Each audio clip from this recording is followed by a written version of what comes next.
mais uma vez aqui ao vivo com você, aqui nessa noite de quarta-feira, para você que está aqui ao vivo comigo, para você que tem algum ponto futuro assistindo a gravação, boa noite, boa tarde, bom dia, boa madrugada.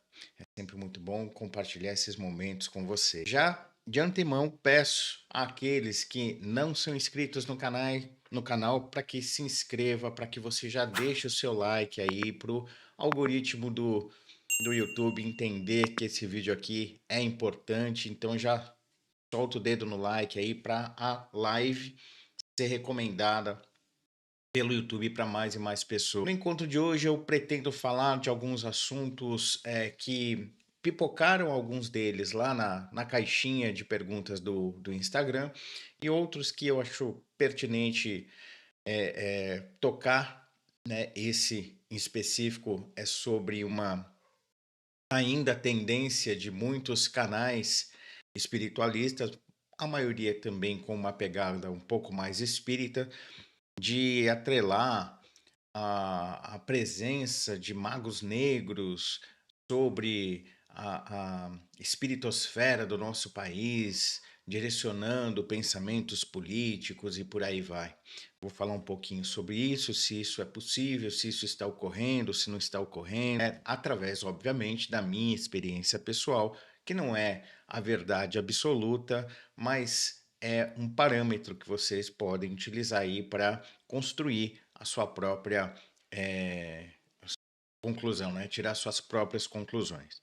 Também vou falar um pouquinho, pretendo falar sobre algumas ferramentas que o caminho do yoga nos proporciona para construir um pouco mais de independência e lucidez na nossa trilha espiritual, né? Na nossa jornada espiritual. E se der tempo, se minha voz aguentar, falar um pouquinho também sobre algumas nuances da prática da dita projeção astral, da própria estruturação disso que nós chamamos de plano astral e por aí vai. E dependendo aí da, da meta que eu coloquei aí no chat, se você tiver ao vivo, você vai ver aí que tem uma meta estabelecida.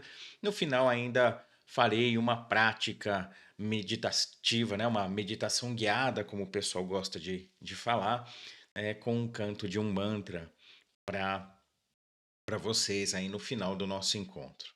Então, sem muita enrolação, né, eu já vou iniciar o nosso papo falando logo de cara sobre o assunto aí que está no texto da live, né, para não configurar um clickbait, né, uma pegadinha. Já vou falar logo de cara sobre: será que o Brasil está na mão de magos negros ou magos trevosos, como eu gosto de falar, né?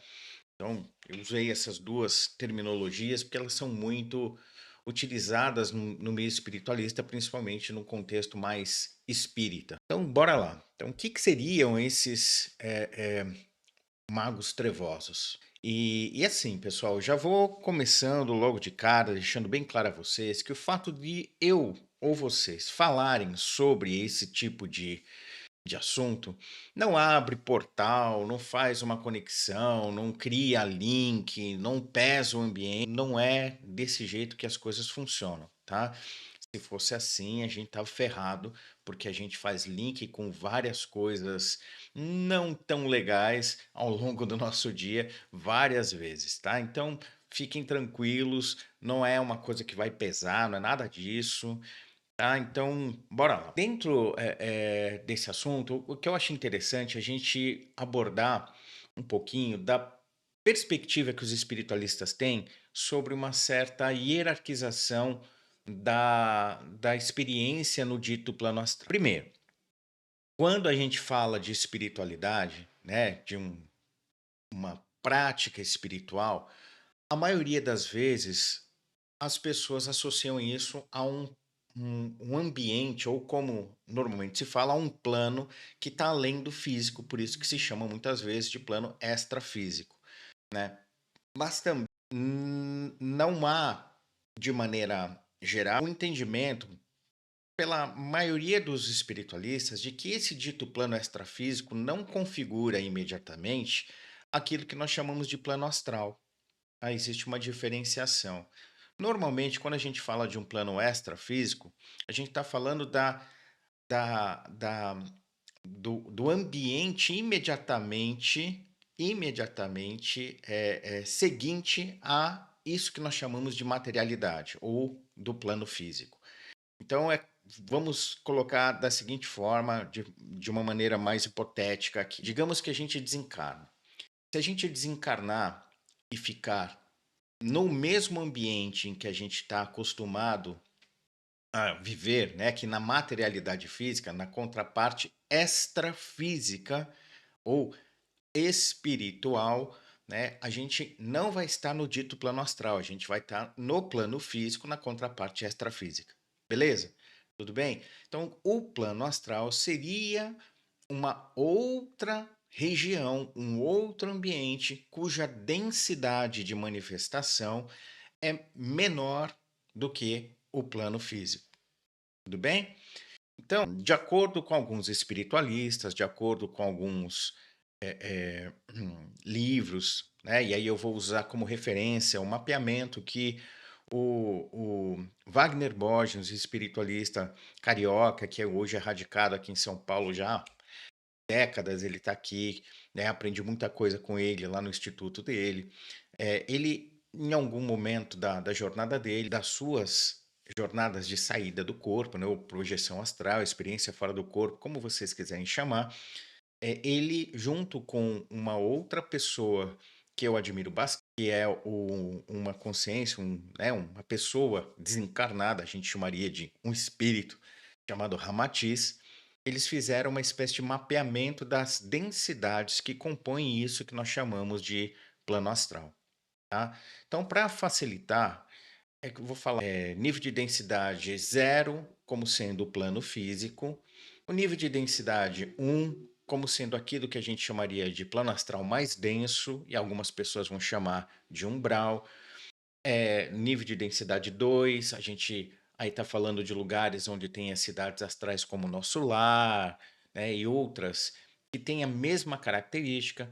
O nível de densidade 3, né, ele é mais sutil, então ele engendra ali experiências e possibilidades de contatos com menor ruído emocional, né, um pouco mais de sobriedade emocional, e aí assim por diante até chegar no dito nível de densidade 7, né, que é o plano mais sutil da nossa espiritosfera ou a atmosfera espiritual que compõe o nosso planeta. Tudo bem? Nós temos por hábito, né, os espiritualistas de maneira geral têm por hábito construir uma certa sensação de hierarquização na experiência com esses níveis de densidade que eu coloquei aqui, que servem só como uma referência, tá? Não necessariamente esses níveis de densidade, eles são fixos, assim, no sentido de o nível um sai daqui e vai até aqui, o nível 2 sai daqui até ali, e o nível 2 é melhor que o nível um.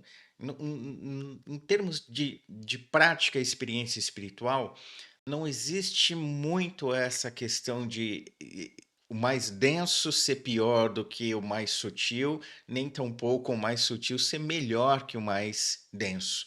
Tá? As coisas são muito relativas, não há um determinismo na experiência espiritual em si. Tudo bem?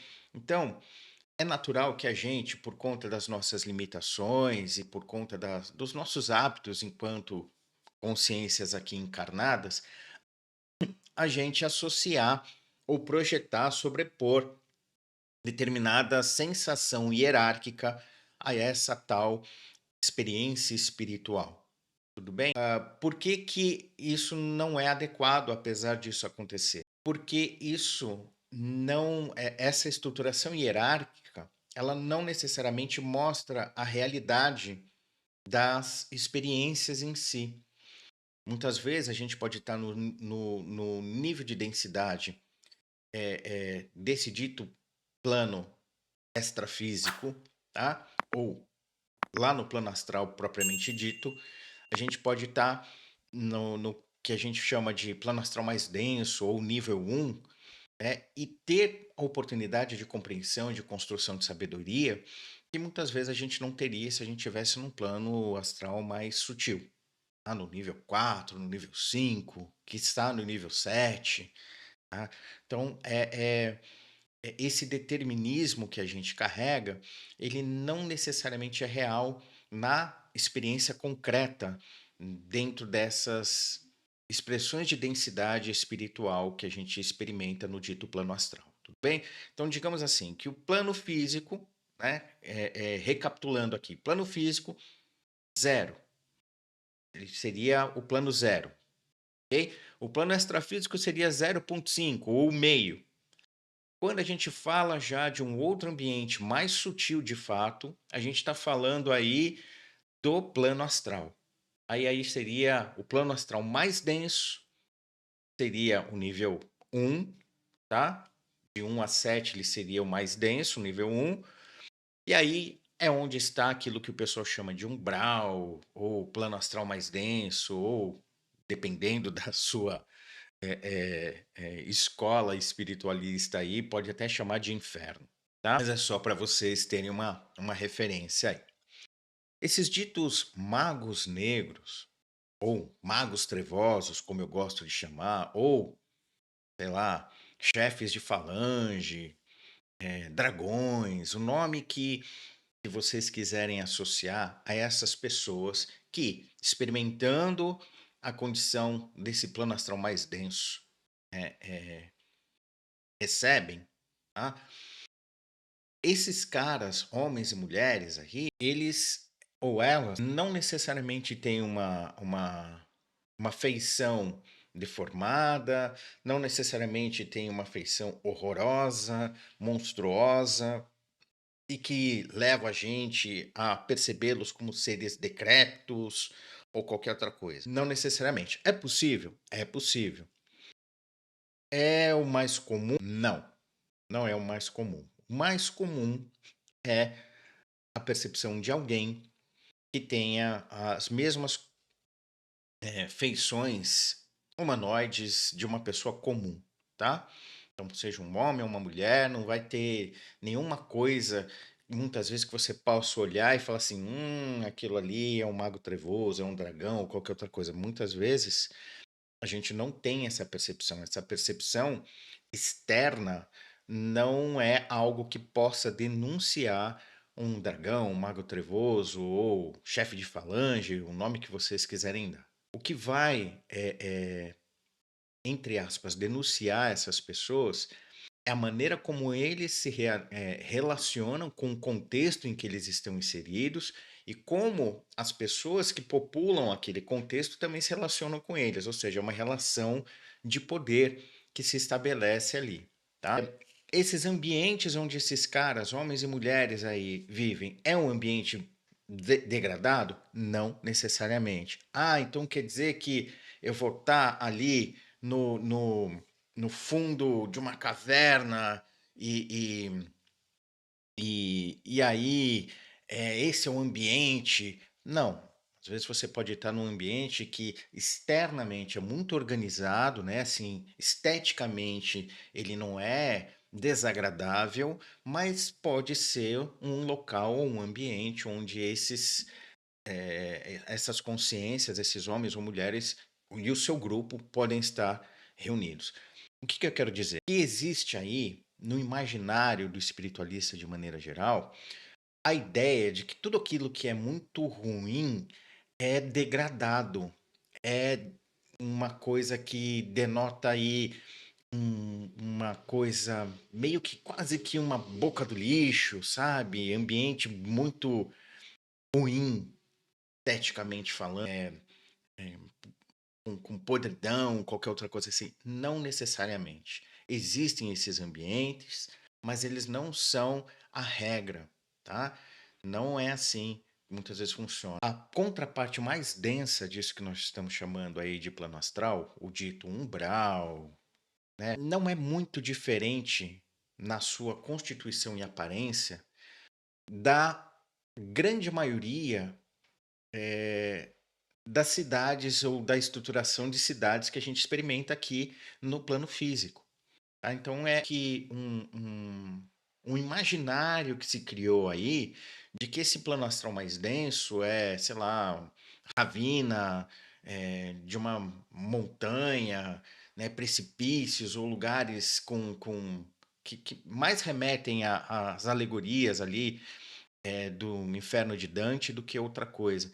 Muitas vezes esses ambientes mais densos aparentam uma, uma, um ambiente de muita normalidade, né?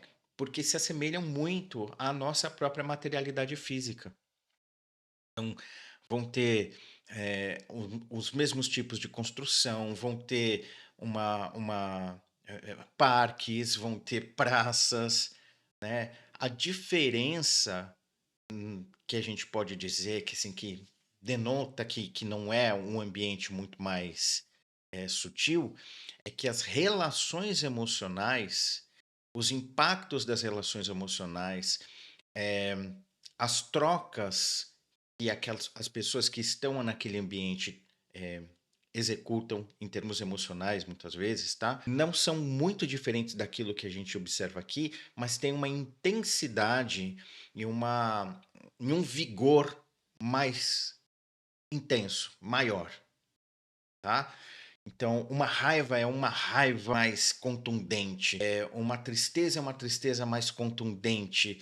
Os destemperos, a capacidade de você se perder em um rampante emocional é muito mais fácil e muito mais intenso. Então, para você entrar em processo de euforia e ficar, entre aspas, perdido na sua euforia, tá?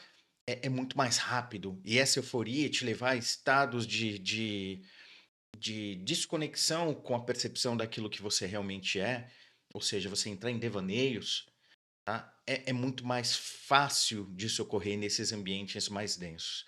Então, o que caracteriza esses ambientes mais densos, que a gente chamaria de umbral, qualquer outra coisa assim, não é um, um, um, um volume maior de maldade ou de, sei lá, organizações criminosas. E não é isso.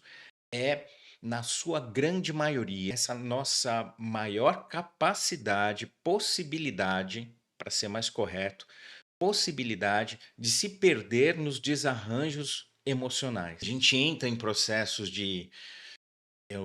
como é que eu vou colocar? De ansiedade profunda, de depressão profunda, de alucinações. A gente se perde nas nossas melecas emocionais com muito mais facilidade. Tá? Uma tristeza, ela vai ter um peso muito maior, pode nos desestabilizar e pode criar uma sensação de ruptura com a sensação de identidade que nós temos com a nossa própria personalidade. A gente pode construir uma projeção sobre aquilo que a gente sente ser é, desconectada daquilo que realmente a gente é. Então a gente, sei lá, tem um impacto emocional muito grande que diz a gente ali, puxa, pisei na bola, eu sou uma porcaria. Esse pisei na bola, eu sou uma porcaria aqui no plano físico vai ter a roupagem do corpo físico para dar uma certa atenuada e a gente fala assim, eu sou uma porcaria. Por 2 dias a gente se sente uma porcaria. Aí depois as próprias situações, né, a gente não perde tanta clareza também daquilo que a gente tem como potencial realizado, sabe? A gente até sabe que a gente pisou na bola, mas a gente até diz que a gente é uma porcaria, mas lá no fundo a gente sabe que a gente não é tão porcaria assim.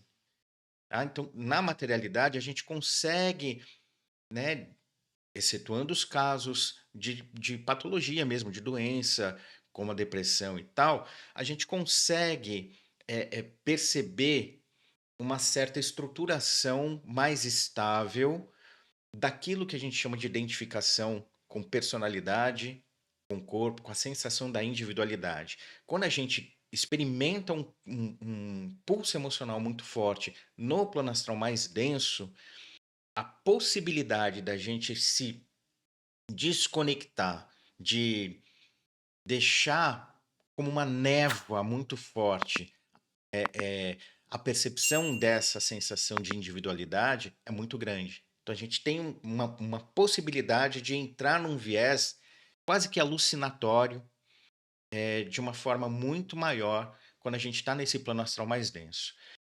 Mas isso não é uma sentença, eterna, tá? Porque da mesma maneira que a gente entra de maneira intensa numa experiência de looping emocional, a gente também pode sair dessa experiência de uma forma também muito intensa, muito, eh abrupta e intensa, tá? Então não é uma coisa que, sei lá, é uma sentença eterna. "Ai, meu Deus, agora você vai precisar de uma ajuda, e vai ter que ficar algumas décadas, quem sabe algumas centenas de anos, oh, quiçá milênios naquele plano até você conseguir". Não necessariamente assim, tá?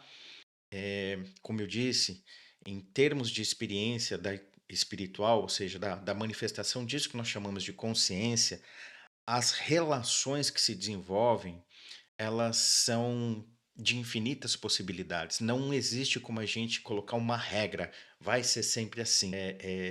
Algumas circunstâncias podem deflagrar experiências que podem aprofundar um processo de ordenação ou podem aprofundar um processo de desordenação. E isso não necessariamente vai se repetir com a pessoa que está do lado, né? No mesmo ambiente. Aquela pessoa que está ali no dito plano astral mais denso e que sofre com outras o mesmo impacto emocional, passa pelo mesmo evento emocional, pode ter resposta completamente diferente, porque as estruturações que cada um de nós possuímos em termos de como eu me sinto, o que, que eu tenho de ideias sobre aquilo que eu sinto ser o mundo, né? As estruturações mentais, os valores digamos assim, que eu tenho sobre o que seja os sentimentos, por exemplo, o amor, felicidade, ou o que seja as emoções. Cada um de nós tem uma experiência diferente com os aspectos emocionais. Aquilo que a gente dá de nome, forma, conteúdo às emoções, não necessariamente é o que o outro vai chamar ou vai experimentar. Pode chamar, por exemplo, de tristeza, mas aquilo que eu entendo como sendo tristeza não necessariamente é a mesma tristeza que o outro sente, que o outro compreende, que o outro discerne. Tudo bem? Então, tudo isso são fatores que podem levar a infinitas possibilidades de experimentação. É quase que um evento que gera respostas aleatórias, randômicas. Tudo bem? Então, mesmo que duas pessoas estão ali no plano astral mais denso e sofram um impacto emocional qualquer, e seja o mesmo para as duas, as respostas podem ser diferentes, tá? Então, eu estou falando dessa forma para dizer que não existe regra, não existe determinismo na experiência espiritual, seja no plano astral mais denso, seja no plano astral mais sutil. Cada consciência tem o potencial de experimentar e de construir uma experiência completamente diversa, completamente autêntica e única, de acordo com as circunstâncias que ela está ali inseridas. Deixa eu dar uma passada aqui no chat. O Igor fez uma doação aqui de R$ 5. Obrigado, Igor. Muito obrigado. Boa noite, Rompendo o Véu. Boa noite. Você perguntou aqui, Enki, seria um duplo etérico da matéria? O que de fato você está dizendo que seria um duplo etérico da matéria? Seria o dito campo extrafísico? Não necessariamente, tá? Não é bem isso, mas eu entendi o que você quis dizer. Essa parte extrafísica, ela é de verdade a, a, a experiência não física, mas ainda não é o plano astral, ainda não está totalmente dissociado das influências da materialidade como a gente experimenta aqui. Então, não é que seria um duplo do físico, tá? Não é exatamente isso, mas também não deixa de ser. É algo um pouco mais complexo do que isso, mas eu entendi o que você quis dizer. Aí você ainda continua: "O corpo físico ajuda bastante a conter essas emoções e mesmo assim às vezes é difícil". É bem por aí. A gente sabe que o corpo físico ele serve de um freio para que esses processos emocionais que ocorrem nos seus aspectos mais sutis não nos tomem de assalto e não faça com que a gente entre naqueles loopings alucinatórios que muitas vezes o pessoal lá do plano astral mais denso vai experimentar. Tudo bem? Então, pessoal, olá, dona Neuza, boa noite. Eu tô olhando para cá, pessoal, porque tem um monitor bem aqui em que eu tô vendo mensagem dos chats, tá? Não tô malucão aqui não, dando tchau para parede, tá? É um monitor que tá aqui e por hábito eu olho e faço um tchauzinho. Já é, mas bora lá. Então, assim, como é que se organiza a as experiências ou a vida nesse dito plano astral mais denso. Uma coisa que a gente precisa sempre ter em mente é que quando uma pessoa desencarna, tá? E aqui eu já estou falando para vocês que tenham aí a possibilidade de uma vida extrafísica, uma vida pós a morte, né, ser algo concreto e palpável, tá? Para quem não acredita, então escuta isso aqui como um entretenimento, como uma alegoria. Tudo bem? Então, bora lá. Quando eu e você, quando a gente desencarna, a gente não. E vai lá para o dito plano astral, a gente não passa por um filtro qualquer que diz: olha, sou outra pessoa, nossa, agora eu enxergo as coisas com mais clareza. Não é assim que funciona, na maioria esmagadora das vezes. Mesmo que você tenha trabalhado espiritualidade, desenvolvido algum ímpeto para autoconhecimento, né? Quando a gente desencarna, é muito natural a gente ficar aderido às estruturações da personalidade que a gente acabou de experimentar. Então, salvo algumas exceções, a gente desencarna e se conecta com alguma outra personalidade de alguma outra vida que a gente possa ter tido. Tá? Normalmente a gente desencarna tendo o lastro dessa última personalidade como sendo o fator de organização da sensação da individualidade. Tudo bem? Então você não vai desencarnar como Enki e na hora que você vai lá para o plano astral você já é a Maria ou, sei lá, se assume uma outra personalidade. Não. Você não se desconecta dos valores, da sensação que você tem de si mesmo, e quando eu digo valores, eu estou falando das influências ideológicas que constituem o contexto em que você está inserido, até o modo de produção, né? No nosso caso, a gente está inserido num modelo de produção capitalista, então toda a estrutura ideológica que sustenta o modo de produção capitalista permeia os nossos entre aspas, poros, desde a hora que a gente nasceu. Então, a maneira como a gente enxerga o mundo, os valores que a gente dá, tudo isso constituem a estruturação da mente e a forma como a gente também experimenta as emoções que nos cercam. Tudo bem? Então, mesmo estudando espiritualidade, e buscando romper com alguns valores institucionalizados, tendo uma busca por uma percepção mais ampla e mais aprofundada, as estruturas que eu utilizei para construir todas essas experiências perduram depois que eu desencarno. O que eu quero dizer? Você, espiritualista que desencarna, você vai manter uma estruturação mental condizente com aquilo que você experimentava enquanto você estava encarnado. Então você ainda vai enxergar a realidade, mesmo ela sendo mais sutil lá no plano astral, tá? Você ainda vai enxergar essa realidade com base nos seus modelos, nos seus paradigmas, naquilo que te estruturou enquanto você estava encarnado. Beleza? Então não tem como a gente, desencarnei, sou outra pessoa. Não. A gente continua aderido às mesmas experiências ou lastros emocionais que nortearam a nossa experiência enquanto a gente estava encarnado. Então, a estruturação disso que nós chamamos de plano astral não é diferente em termos de composição, tá? De modelo daquilo que a gente experimenta enquanto encarnado. Então pode até ter em alguns lugares mais sutis, tá? Pode até ter uma organização social um pouco mais harmônica, pode até ter acesso a princípios tecnológicos um pouco mais avançados ou mais eficientes, mas o escopo de eficiência ou de avanço, de organização, né, não vai ser muito diferente ou muito mais amplo daquilo que é a norma que constitui a nossa sensação de identidade como ser humano, o que nos traz a sensação de humanidade.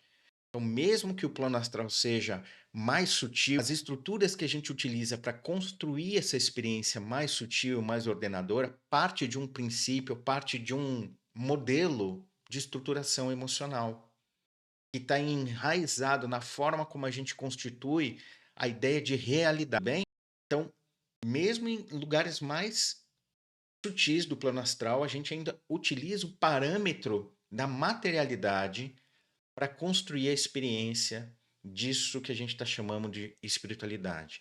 Mas em que todo mundo diz que é o oposto, que lá é a matriz e a gente traz de lá as influências para constituir mudanças na materialidade. Isso ocorre também, mas de maneira mais contundente, a força do pulso emocional que a gente experimenta na materialidade, dos modelos que a gente constrói na materialidade, é maior ou mais estruturante do que aqueles que a gente vai experimentando nos ditos planos mais sutis. Tudo bem? Então, assim, os planos mais sutis se organizam de uma maneira um pouco mais harmônica ou eficiente, mas não muito distante dos modelos e paradigmas que são utilizados como base da experimentação da humanidade, daquilo que nos traz a sensação do que é ser humano. Porque se for algo que rompe demais com esses paradigmas, a gente não tem mais, digamos assim, lastro reencarnatório com esse planeta. A gente vai reencarnar com algum outro lugar, porque as estruturas psíquicas, se for muito diferente daquilo que está lastreado na constituição da nossa materialidade, se for muito diferente, a gente não tem lastro para reencarnar aqui. Não faz mais sentido para uma consciência que não tem mais como parâmetro os modelos de estruturação mental, emocional, de percepção do que é a realidade. Não faz sentido se não for algo lastreado naquilo que é a materialidade. Então essa consciência ela vai para um outro lugar onde a experiência para ela vai ser mais condizente, tá? Então, mesmo nos planos astrais mais sutis do nosso plano astral terráqueo aqui, o lastro, né, ou o ponto de referência para a construção dos modelos organizacionais parte da estruturação da materialidade física. Tudo bem? Não é o oposto, não é o oposto.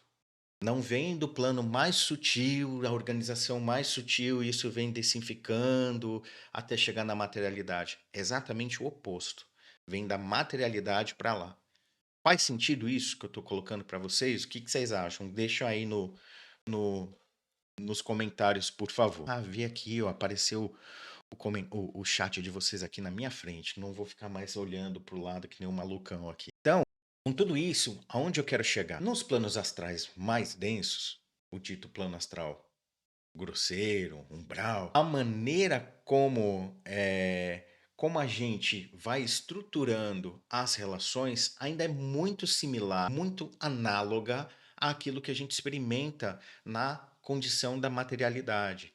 Então, quando a gente fala de um mestre trevoso, um mago trevoso, um dragão, qualquer outra coisa assim, a gente está falando de uma pessoa que não é muito diferente de eu e você, mas que tem uma capacidade de percepção, uma capacidade de observação de contexto que é mais perspicaz do que a média daquele contexto. Então, da mesma maneira como aqui na materialidade a gente vê pessoas que manipula emocionalmente, que conseguem construir, uma espécie de relação que a gente chamaria de tóxica ou abusiva. Todo mundo que já teve um relacionamento em algum nível, não só amoroso, pode ser de amizade, entre pai, filho, ou entre os seus pares amorosos, em algum momento deve ter tido alguma experiência em que se percebeu ou em abuso ou sendo abusado, em termos dessa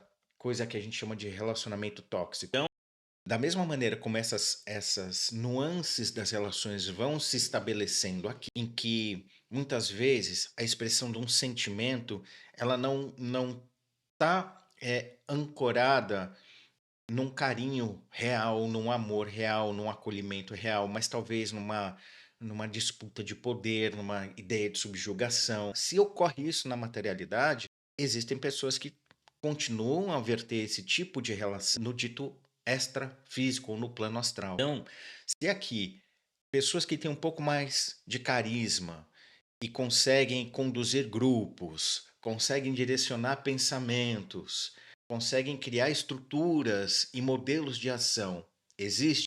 Fora do corpo isso vai existir também. E aqui, na materialidade, a gente vê pessoas que conseguem mobilizar centenas, se não talvez milhares de pessoas em torno de um viés e de uma crença, também ocorre no dito plano astral. Tá?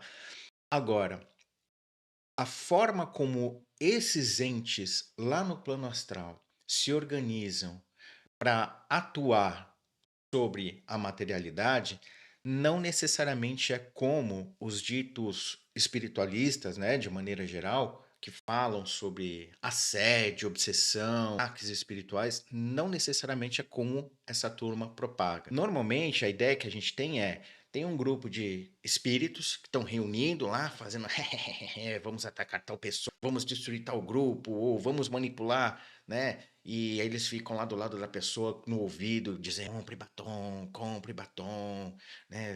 Palmeiras é melhor que Corinthians, não, Corinthians é melhor que São Paulo. E aí, sabe? Não necessariamente é assim. Essa é uma visão caricata dos processos. Os processos não funcionam dessa maneira. Existe esse tipo de ação, que a gente chamaria de obsessão? Existe.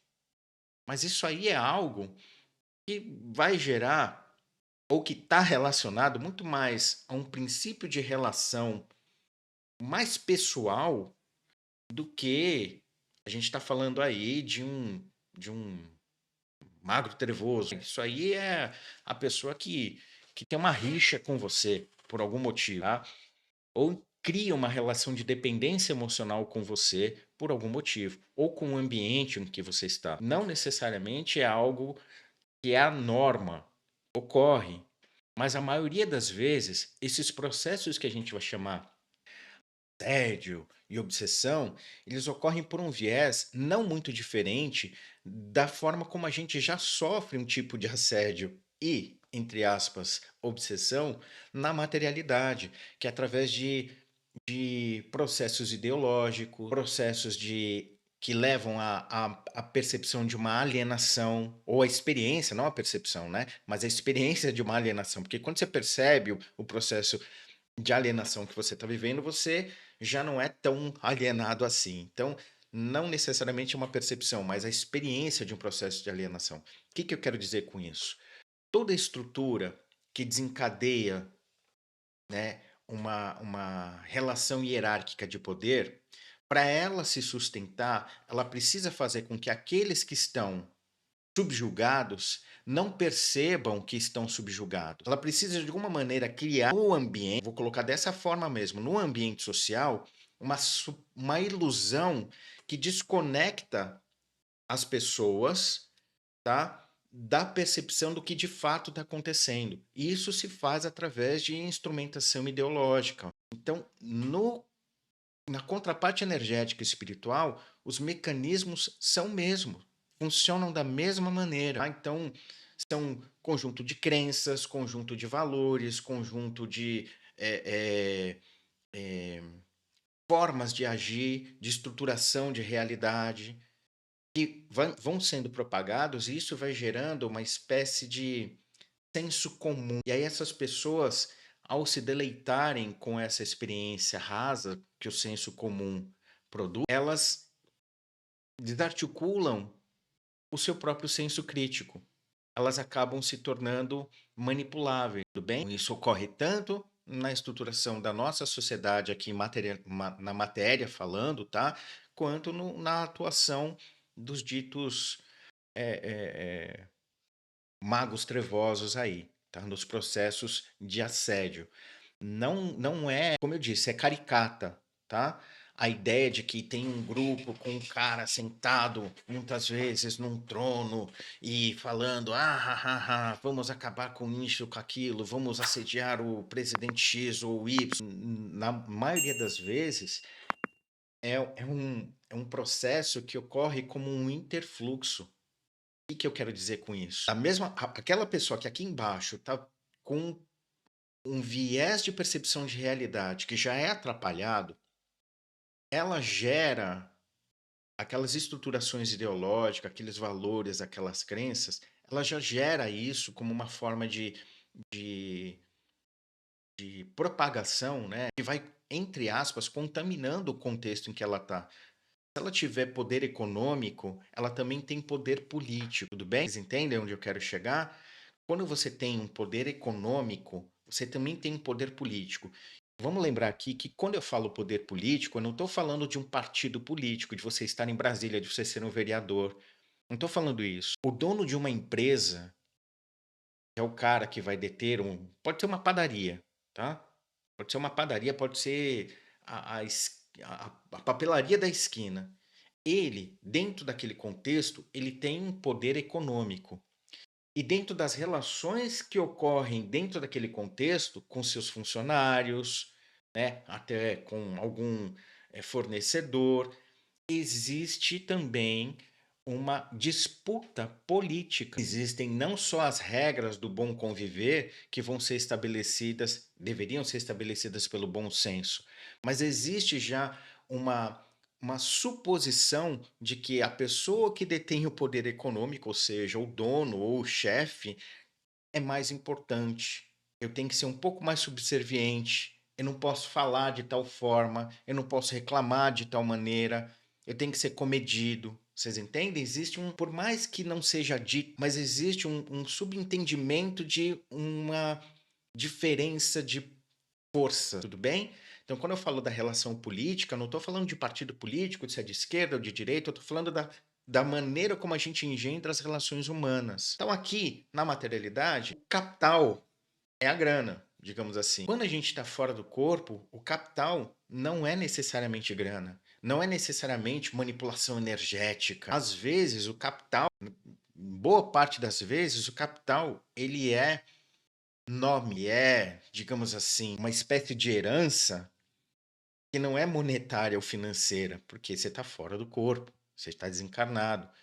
Então, é, é uma imagem, e essa imagem, ela é construída, ela se torna um capital. O poder que esses caras do certo umbral possuem é muito mais pela pose, pela imposição, do que por alguma outra coisa.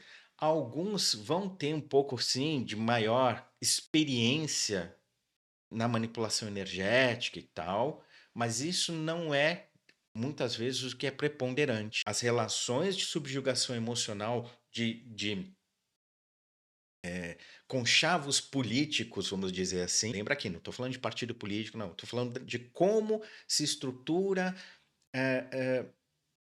as relações dentro de um contexto. Isso é muito mais forte do que a pessoa saber fazer magia, muitas vezes. Eu já tive contato com algumas dessas pessoas nas minhas andanças extrafísicas, né? E elas não tinham nenhum domínio sobre elementos magísticos, mas elas tinham domínio sobre as pessoas que sabiam fazer magia ou qualquer outra coisa assim. Tá? Então é uma outra parada a dominância. Tem muito a ver mais, né? O capital nesses locais é muito mais presença, muito mais uma imposição intimidadora, e aí tem a ver com carisma, com outros aspectos, do que com sabedoria, no sentido de você entender como fazer uma técnica. Olha, eu vou manipular a pessoa aqui usando esse gatilho. Nem sempre é assim. Existe uma estruturação política. E aí, ficou claro isso para você? Ah, vão me dando respostas aí. Se vocês tiverem dúvidas também, vão colocando as suas dúvidas aí no chat, tá? Isso para quem tá ao vivo aqui comigo, quem estiver assistindo isso no momento futuro, deixa aí seus comentários que na medida do possível eu vou responder, tá joia? Bora lá. Feito isso, feito esse entendimento, né, de que esses ditos senhores do umbral, mestres, dragões, o nome que a gente quiser dar, não são pessoas tão diferentes de eu e você. A influência que esses caras geram também não é muito diferente da influência que os aparatos ideológicos geram sobre as estruturações sociais aqui. De novo, eu e vocês, nós estamos embebidos de algum princípio ideológico, tudo bem?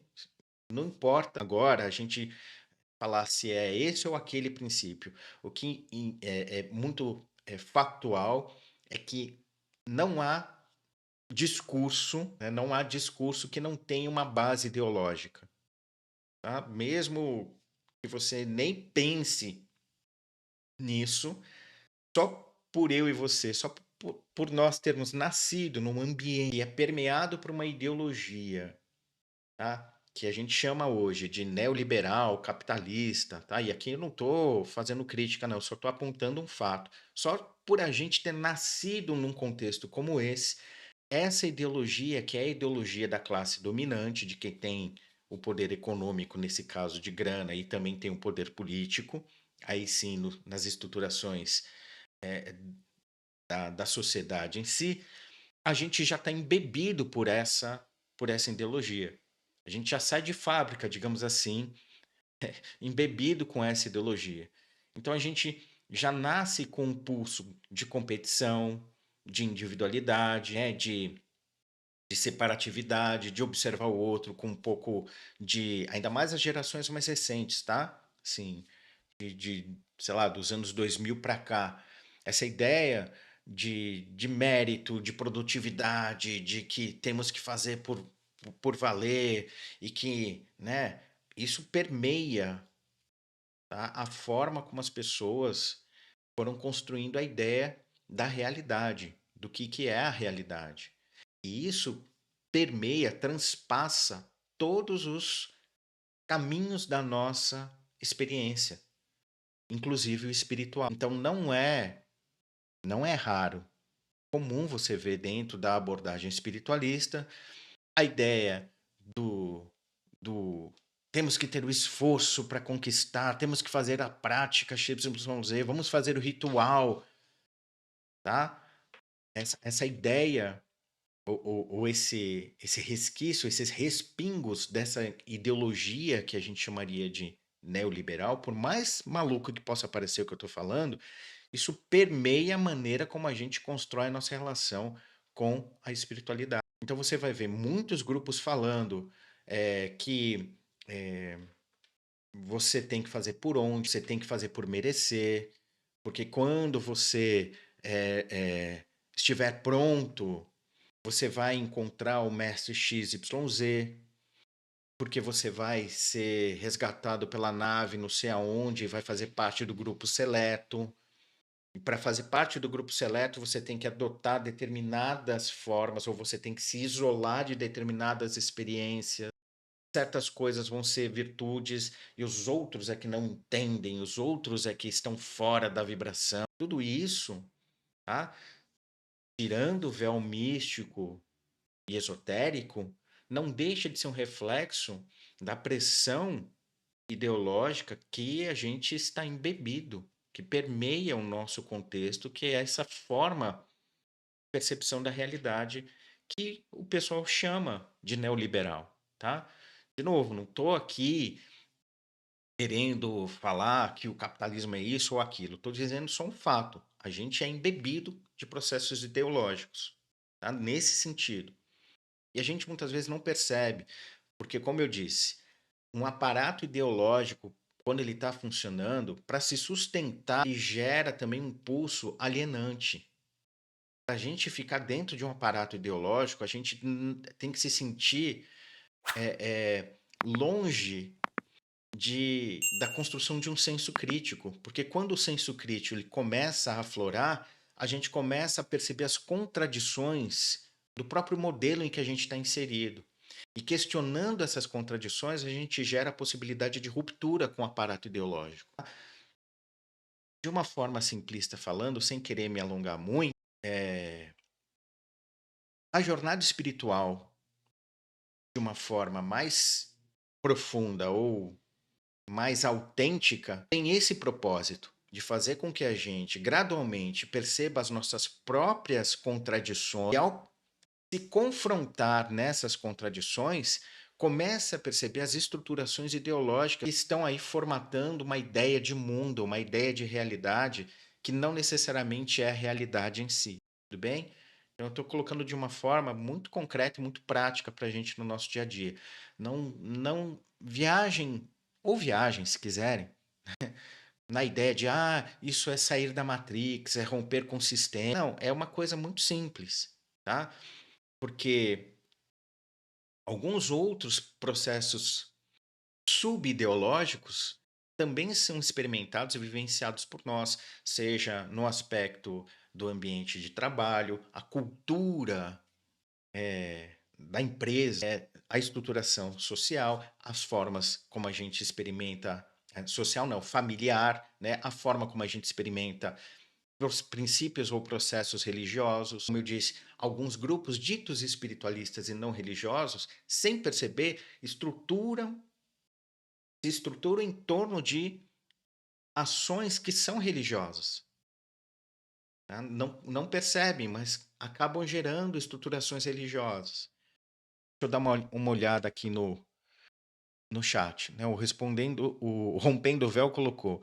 Nesse caso, a própria consciência coletiva planetária cria o espaço e os formalismos à nossa vida. A imposição desses ideais seria o ativo mais valioso. Então, vamos colocar assim.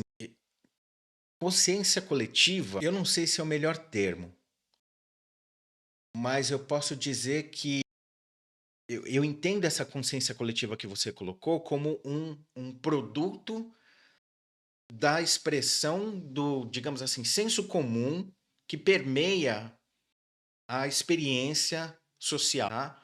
Então, não é necessariamente uma consciência no sentido das pessoas estarem conscientes, mas talvez seja uma forma de atuação, um modo de experimentar que é muito raso, reativo e determinado pelas estruturações ideológicas que muitas vezes a gente nem percebe que estamos vivenciando. A gente é capaz de defender o cara que bate com porrete nas nossas costas, sem perceber que a gente está fazendo isso. Tudo bem? Aí ele colocou aqui: acredito que cada dimensão tem a sua matriz, que só o todo sabe tudo. Isso é uma forma de ver, mas do aspecto mais profundo, não existiria, de uma certa maneira, essa tal matrix, tá? Isso aí é só uma referência que a gente pode estar utilizando aqui para um entendimento, para a construção de uma imagem, né? Para referência, para o nosso entendimento. Mas lembra disso, é só uma alegoria que a gente está usando. Na prática, não teria essa tal matrix. E aí eu vou tentar explicar isso agora. Esse processo que eu estou chamando aqui de que é um processo alienante, ele surge ou ele se efetiva, não que ele surja, mas ele começa a se efetivar porque a gente gradualmente se distancia da experiência da realidade material concreta. Como assim, Henrique? Eu acordo todo dia e vou trabalhar. Eu acordo todo dia e tomo meu café da manhã. Eu sinto o cheirinho do café, né, a manteiga, né? Eu sinto o pisão do pé na hora que o ônibus lotou. Como eu estou distante da realidade material concreta? Onde eu quero chegar? A gente cria, por conta desses processos ideológicos que vão condicionando a gente uma experiência, Esse condicionar faz com que a gente gradualmente se desconecte da percepção da realidade. Em que sentido? A gente começa a esvaziar o significado das coisas. Um exemplo concreto e prático. A gente, muitas vezes, quem vive em grandes centros, nem percebe os moradores de rua. Eles já são assimilados como parte integrante da paisagem. A gente, sem que a gente se dê conta, a gente começa a criar um processo de desumanização dessas pessoas. A gente vai tirando a, a, a humanidade realmente. A gente vai transformando aquelas pessoas em objeto, em algo que compõe uma paisagem. A gente vai perdendo a capacidade de observar, por exemplo, sei lá, e aí eu não estou falando capacidade de se indignar, não é nada disso, mas a gente vai desconstruindo o significado do, da percepção de um cano estourado como sendo algo que a gente deveria, como comunidade, sei lá, olhar e falar: deixa eu ligar para tal lugar, deixa eu ver. Não, na correria, a gente vai dizer isso, a correria do dia a dia é tanta que eu não estou nem aí se aquele cano está estourado. Eu vou descaracterizando, eu vou esvaziando de sentido as experiências, tudo bem? É fácil vocês identificarem isso. É quando você percebe uma mulher grávida no transporte público, não necessariamente você levanta e dá o lugar ou você fica indignado porque você percebeu uma mulher grávida, um ser humano concreto. Às vezes, é só uma resposta automática de um modelo que diz: essa pessoa merece ou tem esse direito. Você não enxerga a pessoa em si, mas o modelo que ela representa. Esses esvaziamentos de conteúdo, de significado, de sentido, vão causando em nós uma sensação ilusória de normalidade. Tudo bem? Faz sentido isso que eu estou colocando para vocês? Vocês conseguem reconhecer que quando você está andando no centro da cidade, você vê um morador de rua ou alguém que está simplesmente ali com a sua canequinha, você não vê uma pessoa mais ali, você vê um objeto. Aquilo, pessoa, perdeu conteúdo significativo. Não é mais uma pessoa em si, é um algo, é um objeto dentro do ambiente que a gente está experimentando. A gente vai construindo esse distanciamento. E isso vai fazendo com que a gente ache normal esse tipo de coisa. Assim como, né, as pessoas da minha geração achavam normal o assédio às mulheres, assim como as mulheres, mães, também achavam normal, né, o homem agir de determinada forma. Ah, é homem. Então, você entende? O significado real, concreto da experiência, o valor concreto vai sendo esvaziado, porque há uma narrativa, há uma forma de atuação, os processos ideológicos, são um conjunto de crenças e por aí vai, né? Que vão moldando a maneira como a gente vai percebendo o mundo. Uma vez que a gente entrou no molde, a gente vai no automático. E esse ir no automático, que eu estou chamando aqui de senso comum, vai gradualmente fazendo com que eu e vocês, a gente esvazie o significado concreto das coisas. Então a gente vai criando uma experiência de normalidade que é falsa. Tudo bem? É como se a gente tivesse observando, tentar trazer essa imagem aqui, como se a gente estivesse observando a realidade como sendo a casca externa. Melhor, a realidade, ela é oca, ela não tem conteúdo, ela é vazia. A gente vivencia a sensação de normalidade como aquela casca externa. Imagina um cubo, um prédio. A gente vai achar a normalidade, a fachada, mas dentro do prédio, não importa se tem lixão, se tem rato, a gente nem percebe essa, entre aspas, podridão, que a gente está só habituado a achar que a realidade é a fachada. Os conteúdos são esvaziados. Fez sentido para você? Quando a gente entra nesse estado de hipernormalização, né, uma normalização falsa, a gente acha que está tudo bem, é nesse momento que a gente, enquanto sociedade, está suscetível, bem suscetível aos processos de manipulação. De uma outra forma, em que você não estava falando dos senhores lá do, do umbral? Calma, vou chegar lá. Tem, como eu disse, trazer a realidade material concreta para que vocês consigam estruturar a percepção da experiência do que seria o dito plano astral mais denso. Uma outra forma de vocês entenderem é essa hipernormalização. Nós sabemos o que está acontecendo lá na faixa de Gaza. Todo mundo sabe. Assim como todo mundo sabe, e eu vou ter que ter muito cuidado de falar isso, mas vamos lá. A gente sabe que a maneira como as polícias aqui no Brasil também agem de maneira desproporcional, dependendo da cor da sua pele. Não é mimimi, não é narrativa, é fato, tem dado. Assim como não é mimimi, não é narrativa sobre o que está acontecendo lá na faixa de Gaza. No entanto, tanto lá em Gaza quanto o que ocorre em relação das nossas polícias aqui eu não estou dizendo que tem que acabar com a polícia, nada disso, eu estou dizendo só que é um fato, que isso ocorre. A nossa sociedade, isso inclui eu e você, a gente entra num estado de normalização falseada. A gente esvazia o conteúdo daquilo que está acontecendo, que não é interessante eu perceber o que de fato está acontecendo. Nós vamos criando, para se sentir mais estável dentro da fluidez social, a gente vai criando a experiência de bolhas. Eu vou me fechando nas minhas próprias bolhas. A coisa lá que está acontecendo em Gaza só está tomando a proporção de burburinho na comunidade internacional porque extrapolou.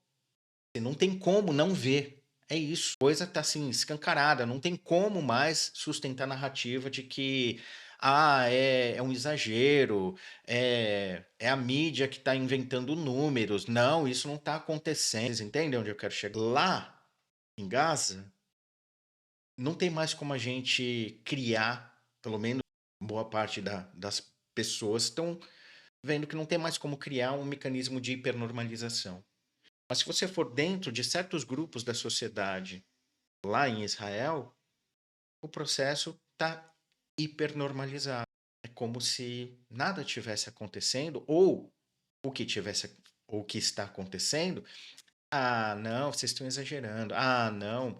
Sempre vai ter uma justificativa para manter um viés de percepção e sustentação de uma certa estrutura ideológica, tá? Então, mantidas devidas proporções, esse tipo de coisa ocorre dentro de grupos espiritualistas, em que de repente você observa um líder ou uma líder pisando no tomate aqui, ali.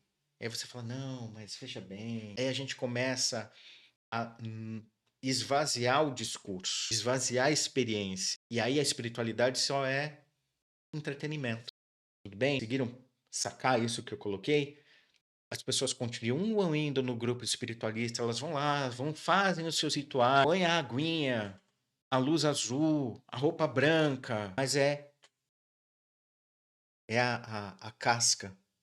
Por dentro, quando a pessoa sai dali, ela se permite ser contraditória com aquilo que está na aparência.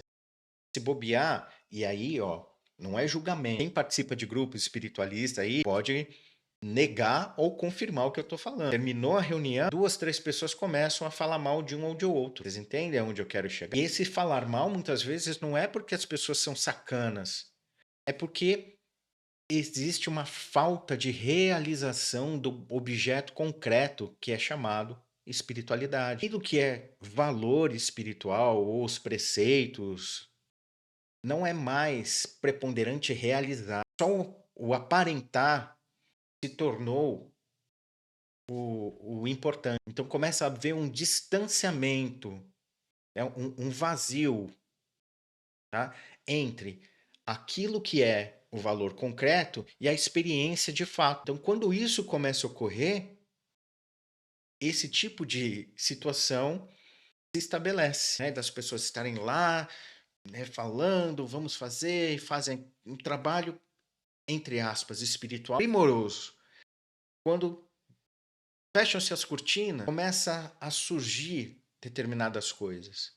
O trabalho não foi feito de verdade, ele foi feito pro forma, só para cumprir algo. Era só um ritual, ele era vazio, como eu gosto de dizer, era um entretenimento. Termina aquilo que é mais natural da expressão de cada um começa a florar.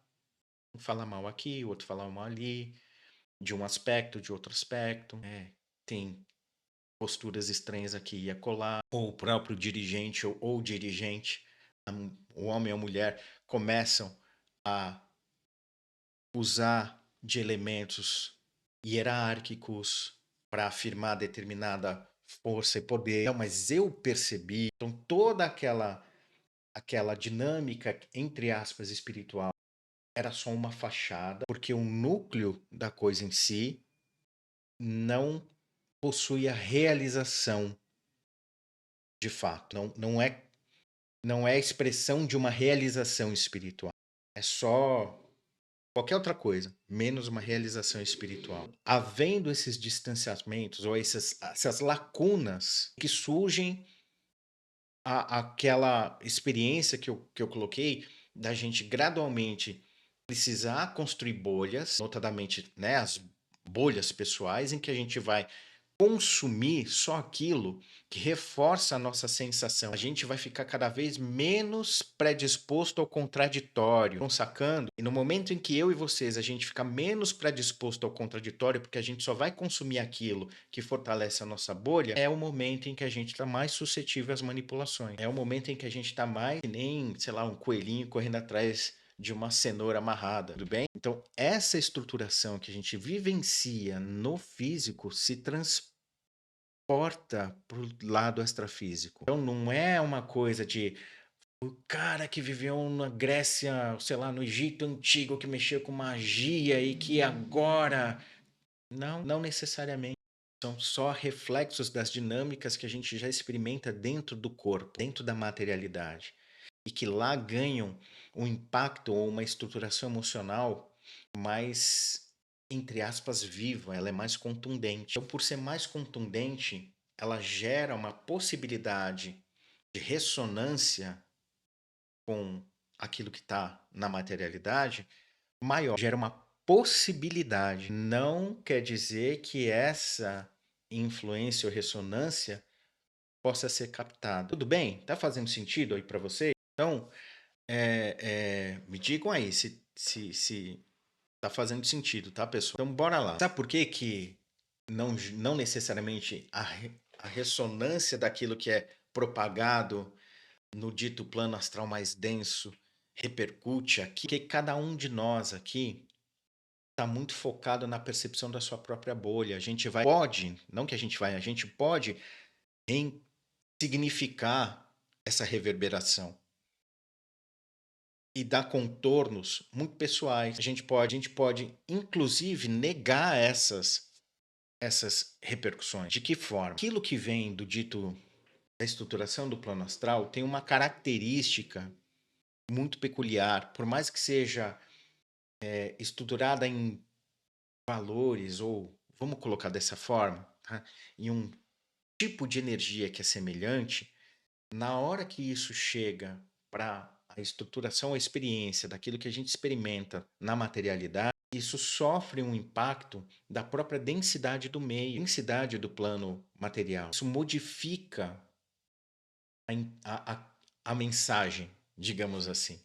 Então, não necessariamente a gente vai receber o assédio ou a influência. Isso tanto para o lado do assédio, da influência negativa, quanto para mensagens de amparadores ou né, um grupo espiritual fazendo um trabalho lá no astral, jogando energia para a gente aqui. Na hora que começa a entrar na densidade material, muita coisa pode acontecer. Desde a gente sentir uma energia que é ordenadora, e essa energia ordenadora, o que que ela vai fazer na gente? Não vai trazer necessariamente carinho, amor. Ela pode trazer, olha a sua contradição aqui. Percebe o quanto você é contraditório.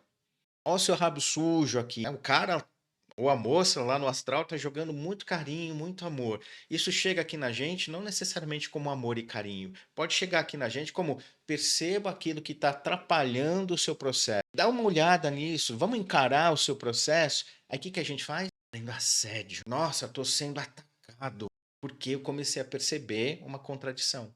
E às vezes essa contradição desestrutura, ou pode ser o início da desestruturação do processo, de um processo ideológico da nossa bolha. E aí, como a gente se sente segura dentro dessa bolha, ou como a gente se sente confortável fluindo nesse marzão ideológico, a gente fala: não, não vou olhar para isso, não. Tudo bem? Então, trazendo mais alguma referência aqui para vocês entenderem. E esse lance de assédio não é necessariamente como o pessoal compartilha. Joia? Então, assim, muitos espiritualistas, como eu disse no início do papo, notadamente aqueles que têm uma noção aí mais espírita, vieram com esse discurso de que os magos negros estão atuando porque estão aí, tá havendo reunião com os dirigentes do nosso país, os políticos, estão levando fora do corpo para conversar. Isso pode ocorrer? Pode, mas nesse contexto da narrativa que muitos desses canais com tendência mais espírita, a maioria, não é um metendo o pau aqui não, tá? Eles estão trazendo é na ideia de que os mentores estão fazendo um trabalho hercúleo para tentar tirar o mal, mas essas pessoas elas abrem brecha e se conectam. Eles entenderam como não é necessariamente, não é tão simples assim, sabe? Não é tão simples assim. Sei lá, eu, você, a gente não é tão importante para ter assédio. A gente não é. Alguém vai chegar pra gente e falar assim: não seja carinhoso com o atendente do metrô, não respeite, sei lá, o seu colega de trabalho. É esse o tipo de assédio que a gente vai ter. Não é coisa muito contundente que vai fazer. A gente não é tão. A gente não está inserido em contextos em que a nossa atuação possa mudar de forma contundente o meio em que a gente está inserido. E eu costumo sempre dizer uma coisa: se eu estou sofrendo algum tipo de assédio, eu não estou nem aí. Sabe por quê? Porque o meu propósito é sempre eu construir uma experiência mais íntegra possível. Então, se eu sei que existe um movimento fluindo e trabalha para eu me esvaziar e esvaziar o sentido das coisas que estão ao meu redor, o que que eu tenho que fazer? É ser cada vez mais, entre aspas, íntegro ou verdadeiro. Então, se eu estou aqui falando essas coisas para vocês, eu não estou falando simplesmente porque eu estou cheio de erudição, é porque de alguma maneira eu estou me expondo e estou buscando compreender essas coisas para poder trazer não só informação, mas mais do que isso, um algo que é um conteúdo que não é informação, é um algo mais. Não vou falar que é energia, nada disso, mas é um algo mais, né?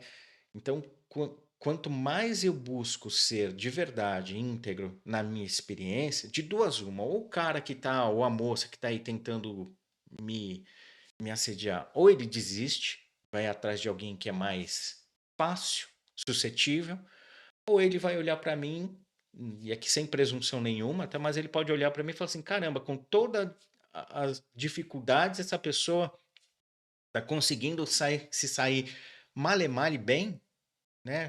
Tá escorregando, mas tá olhando para frente, tá dando um passo sempre para frente. Eu posso ser, de uma certa forma, a possibilidade daquela pessoa enxergar as contradições dela.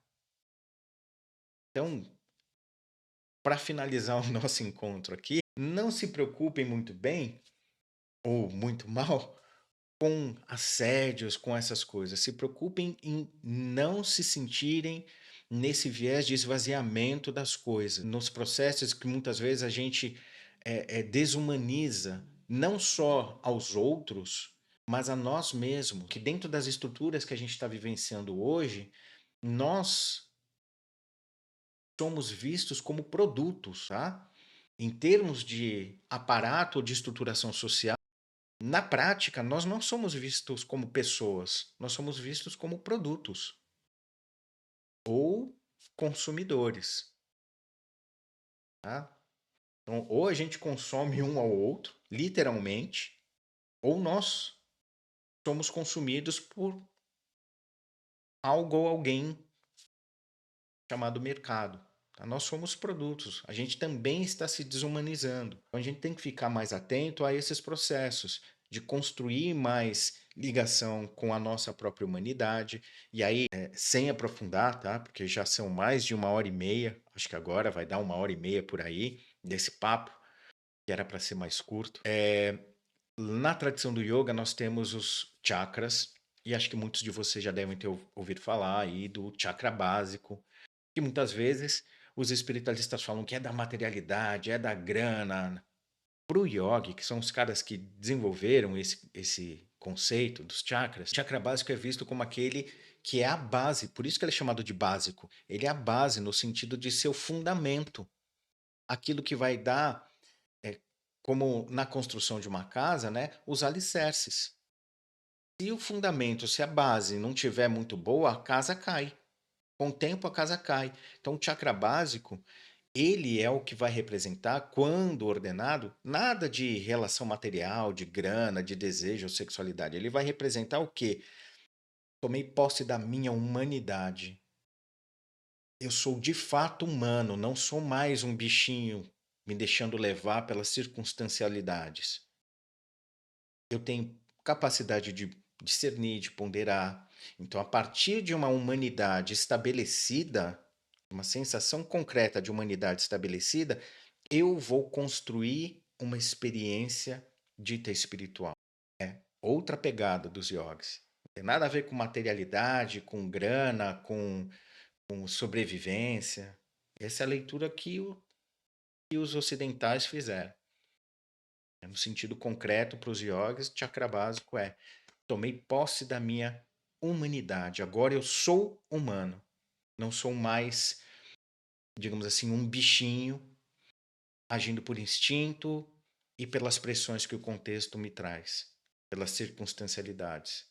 Eu consigo observar as coisas e fazer escolhas concretas. Então, agradeço muito a vocês pela oportunidade de ter compartilhado esse assunto. Deixem as suas impressões. Não esqueçam de deixar o seu like, não esqueçam de se inscrever se você ainda não é inscrito no canal. Tem muita gente que assiste os vídeos e não se inscreve, então ajuda esse produtor, se inscreve aí, deixa o like, porque aí o algoritmo vai espalhar esse conteúdo para mais pessoas, vai oferecer ele para mais pessoas, tá joia? E a gente então se vê num próximo momento. Muito obrigado.